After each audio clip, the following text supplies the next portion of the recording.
بسم اللہ الرحمن الرحیم۔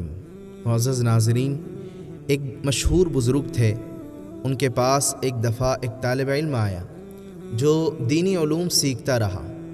کچھ عرصہ پڑھنے کے بعد جب وہ اپنے وطن واپس جانے لگا تو وہ بزرگ اس سے کہنے لگے، میاں ایک بات بتاتے جاؤ۔ وہ کہنے لگا، دریافت کیجئے، میں بتانے کے لیے تیار ہوں۔ وہ کہنے لگے، اچھا تو یہ بتاؤ، کیا تمہارے ہاں شیطان بھی ہوتا ہے؟ وہ کہنے لگا، حضور شیطان کہاں نہیں ہوتا، شیطان تو ہر جگہ ہوتا ہے۔ انہوں نے کہا، اچھا جب تم نے خدا تعالیٰ سے دوستی لگانی چاہی اور شیطان نے تمہیں ورغلا دیا تو تم کیا کرو گے؟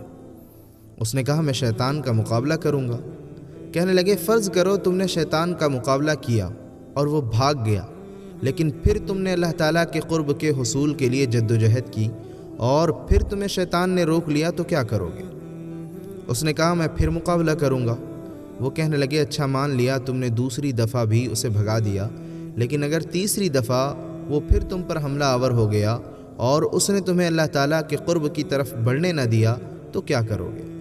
وہ کچھ حیران سا ہوا مگر کہنے لگا، میرے پاس سوائے اس کے کیا علاج ہے کہ میں پھر اس کا مقابلہ کروں؟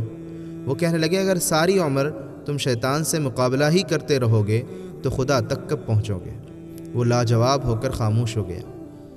اس پر اس بزرگ نے کہا کہ اچھا یہ تو بتاؤ، اگر تم اپنے کسی دوست سے ملنے جاؤ اور اس نے ایک کتا بطور پہرے دار رکھا ہوا ہو اور جب تم اس کے دروازے پر پہنچنے لگو تو وہ تمہاری ایڑی پکڑ لے تو تم کیا کرو گے؟ تو وہ کہنے لگا، کتے کو ماروں گا اور کیا کروں گا؟ وہ کہنے لگے، فرض کرو تم نے اسے مارا اور وہ ہٹ گیا، لیکن اگر دوبارہ تم نے اس دوست سے ملنے کے لیے اپنا قدم آگے بڑھایا اور پھر اس نے تمہیں پکڑا تو کیا کرو گے؟ وہ کہنے لگا، میں پھر ڈنڈا اٹھاؤں گا اور اسے ماروں گا۔ انہوں نے کہا، اچھا تیسری بار پھر وہ تم پر حملہ آور ہو گیا تو تم کیا کرو گے؟ وہ کہنے لگا، اگر وہ کسی طرح باز نہ آیا تو میں اپنے دوست کو آواز دوں گا کہ ذرا باہر نکلنا، یہ تمہارا کتا مجھے آگے بڑھنے نہیں دیتا، اسے سنبھال لینا۔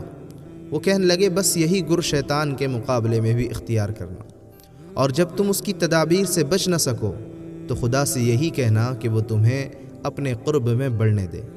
تم اس کا ہاتھ کیوں نہیں پکڑ لیتے جس کے قبض قدرت میں یہ تمام چیزیں ہیں؟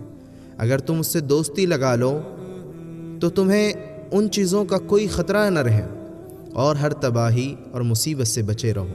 یہ علاج ہے جو قرآن کریم نے بتایا ہے۔